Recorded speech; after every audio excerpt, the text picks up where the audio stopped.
Hello friend, আজকে চলে এসেছি খাওয়ার মেলাতে। আজকে আমি বোতা শাক নিয়ে এসেছি। বোতা শাকগুলো আমি ভালো করে ধুয়ে সিদ্ধ করে নিয়েছি এইভাবে। এখানে দুটো টমেটো নিয়েছি, বড় সাইজের কুচি করে দুটো কাঁচা লঙ্কা নিয়েছি। আর এখানে আমি কতগুলো রসুন ভালো করে ছোট ছোট করে কেটে নিয়েছি। সরষের তেল ঢেলেছি কড়াইতে, অল্প কালি জিরা ফোড়ন দিয়েছি। আর রসুনগুলো নিয়েছিলাম, সেগুলো আমি কড়াইয়ের মধ্যে অ্যাড করলাম। দুটো কাঁচা লঙ্কা দিয়ে দিব। আজকে আমি বোতা শাক অ্যান্ড টমেটোর দিয়ে একটা রেসিপি তৈরি করতে যাচ্ছি।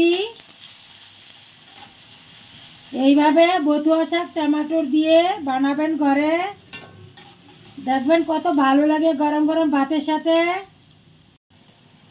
এখন আমি টমেটোগুলো দিয়ে দিলাম। রসুনগুলো কি সুন্দর আমার লাল লাল হয়ে গেছিল।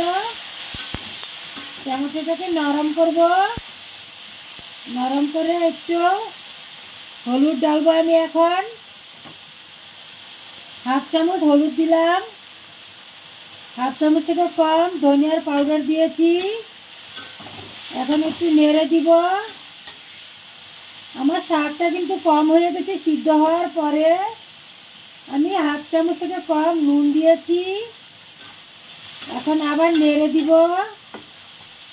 টমেটোটা একটু নরম হলে সিদ্ধ শাকটা অ্যাড করে দিব আমি, বথুয়া শাকটা।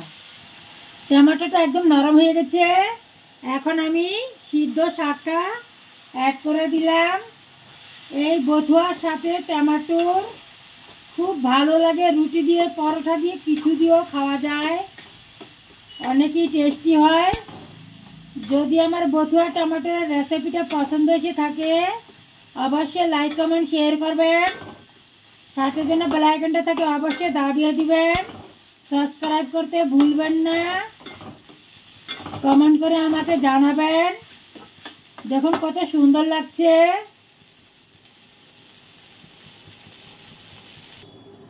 এখানে আমার টমেটোর বথুটা একদম রেডি হয়ে গেছে, দেখেন অনেক টেস্টি হয়, চটপটা। এখন আমি গ্যাসটা অফ করে দিচ্ছি। এখানে আমি বাউলের মাঝখানে নামিয়েছি, অনেক টেস্টি হয়। আজকের ভিডিও শেষ করছি। আপনারা ভালো থাকুন, আমার সাথে থাকুন। নমস্কার।